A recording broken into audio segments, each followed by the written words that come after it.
C'è un tema sicuramente nella città del Santo che sembra non trovare pace. Sto parlando del nuovo polo ospedaliero. Sappiate che scadeva il 6 luglio il termine per la cessione dei terreni per la realizzazione appunto del nuovo polo ospedaliero.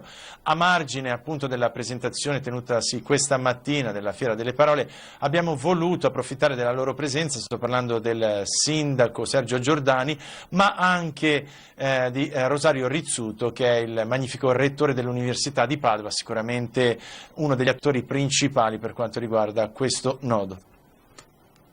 Ad oggi la realizzazione di un ospedale completamente nuovo a Padova, che sia polo di ricerca e di assistenza di eccellenza, è tutt'altro che certezza. Anche l'ipotesi Padova Est sembra essere arrivata ad un punto morto, visto che è scaduto e non è stato rinegoziato il termine fissato per il 6 luglio per la cessione al comune della parte dei terreni di Padova Est in mano ai privati, e soprattutto visto che l'attuale amministrazione Giordani considera fattibile la realizzazione del nuovo polo sul sito attuale. Un'ipotesi, a dirla tutta, già scartata quando a presentarla fu Bitonci, dall'azienda ospedaliera ma anche dall'università. Noi riteniamo che ci sia bisogno di un nuovo ospedale, un ospedale che abbia le dimensioni, l'organizzazione, la struttura di un ospedale moderno.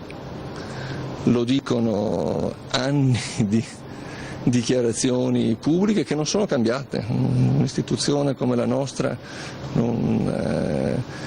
prende posizione sulla base di studi rigorosi e seri e a questi si attiene.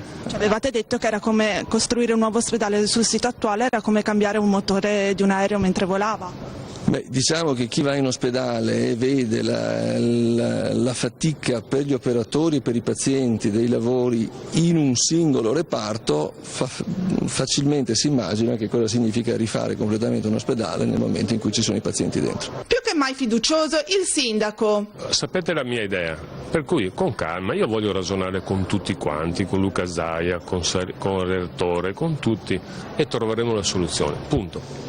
Al rettore interessa un ospedale di qualità, interessa anche a me l'ospedale di qualità, non vedo dov'è il problema. Ad aumentare le preoccupazioni sul futuro della sanità a Padova anche quanto sta accadendo allo IOV, dove la carenza di spazi ha fatto sì che posti letto fossero spostati a Castelfranco. Non ha trovato pregiudizialmente contro l'università, purché sia chiaro che lo IOV sta a Padova perché la ricerca scientifica sta a Padova, non è campanile, significa affermare quello che lo IOV deve essere, cioè una struttura di ricerca e assistenza. Cogliamo le opportunità soprattutto in un momento in cui il nuovo ospedale non c'è.